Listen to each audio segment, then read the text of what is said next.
Hello everyone and welcome back to another must-see chess game from 2016 this time from the Baku Chess Olympiad.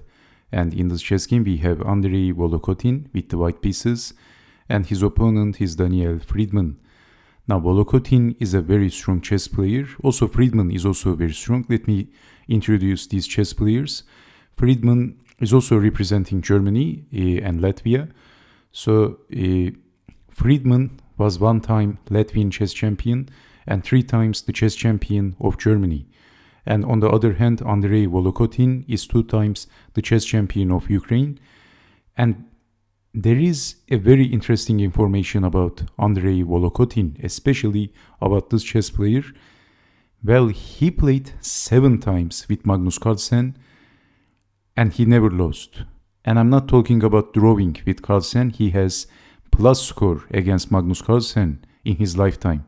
That's his lifetime record. He defeated Carlsen 5 times and lost 0 times. Carlsen has managed to draw with Volokitin 2 times and he lost to him again 5 times. But okay, they played between 2004 to 2008. Obviously Magnus Carlsen was a teenager, but Volokitin is also not so much older than Carlsen. Volokitin is currently 36 years old, only for the records. Okay, so interesting, isn't it? So obviously Volokitin is something like the arch nemesis of Magnus Carlsen. Okay, so let's check out what happened in this chess game. This is a highly interactive chess game. Volokitin starts the game with pushing the e-pawn e4. We have c6, the Caro-Kann defense, the advance variation. Developing the bishop and the knight and pushing the e-pawn bishop to e2 and c5. Bishop up, c takes, knight takes on d4. Knight to e7 and white castled. So basically developing the pieces, pinning the knight. Maybe black was attacking the e-pawn, bishop goes back. So c4, Volokitin wants to open up the game. a6, asking a question. This is the answer, capturing the pawn. And this is attacking the knight. Fridman played queen takes on d5 and also attacking the e-pawn. The e-pawn is under attack. So maybe in this position capturing the knight with the bishop comes to mind and then defending the e-pawn. But in this position Volokitin played an interesting move. He made an important decision. He sacrificed his e-pawn for the quick activity. And as you can see, white is very active. And bishop goes back, defending the bishop, rook over and fighting for the semi-open file.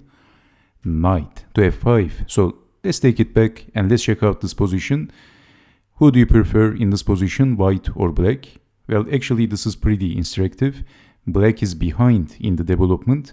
As you can see, black has long way to go. Black has long way to go for castling. Black has to develop the knight and then the bishop, and only then black can castle in the king side. And on the other hand, white king is very happy and white pieces are fully mobilized. So maybe we can prefer white in this position, even though white sacrificed a pawn, so pluses and minuses. Okay, so the game continued. First developing the knight and there is only one move left. After developing the bishop, black is going to castle, but Volokitin played knight takes on c6. Of course, capturing back and moving the knight, stepping away and opening the f-file for the rook. So as you can see, targeting the weak pawn. But black thought that he has in-between move, knight takes on e3. So this is forking the queen and the rook. So maybe defending the queen comes to mind with capturing the knight. What would you do in this position? Actually, this is one of the interesting moments of this chess game.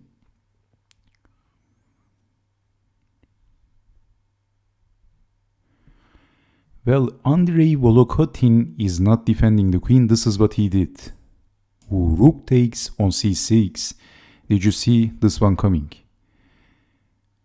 And after thinking hard, this is what Fridman played, king to e7. So let's take it back and let's check out what happens if accepting the queen sacrifice. If knight takes on d1, how would you check the king in this position? Not every move is winning. Is it rook takes rook? Actually, if capturing the rook, then I think the king is escaping, maybe. So black still has his queen. white lost to queen. The better move is rook takes on e6. This is check. And this is double check, discovered check to the king. And where is the king going? Well, this is the only move. And then capturing the queen, and white is better. The problem in this position is that, okay, black is a piece up, but the knight is under attack, and how to defend the knight? In this position, defending is not looking very easy. So attacking the knight with check, you can't defend with the bishop because of bishop takes bishop. You can't defend with the rook because of knight takes rook, of course. And in this position, if something like knight takes on b2, then checking the king after king down, what would you do? It's a very simple move, of course. Rook to c1, checking the king and then capturing the rook. And the problem is that black is losing the rook, not the knight, if trying to defend the knight, of course. And in this position, if knight takes on a4, then check and then capturing the bishop. And this is also losing. White is better.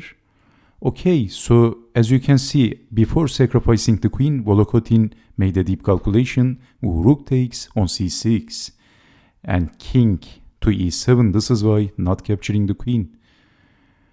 And then capturing the knight, check, and still black is a pawn up, but look at black's position. The king is not happy, and this is also blocking the bishop. Rooks are not connected, and white is much more active. Mikhail Tal would be proud with Volokitin in this chess game. So exchanging the rooks and threatening to play queen to d7, checkmate.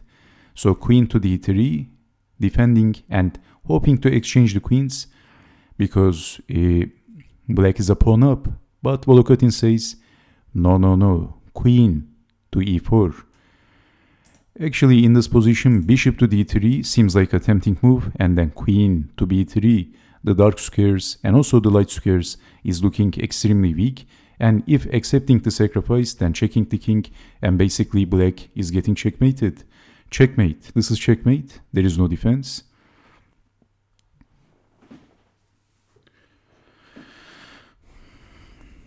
So, okay, so after bishop takes on c6, this is why queen to d3, but not exchanging and again targeting the dark square and sacrificing the knight, but we have e5, making room for the king for not getting checkmated. Let's see what happens if capturing the knight, then basically black is getting checkmated. With the same scenario, actually there is no sensible defense. Queen to c7 is checkmate. So after queen to a4, making room for the king, but Volokitin played another very strong move. He played rook to d1 and he has the open file, and this looks very dangerous. So sacrificing the knight, accepting because of desperation, but after checking the king, I think black resigned, and this is the final move of this chess game. Let me show you the possible continuation. King goes down and then checking the king with the bishop, and this is a beautiful king hunting. Checkmate. There is no sensible defense. So in this position, if king to f6, then checking the king, king to f5, or I think in this position, if king goes to here, we still have this move, and this is going to be a checkmate, of course. So after checking the king, king to f5, and again, the light square bishop checkmates the king. Dictating, dominating chess game by Andrei Volokitin.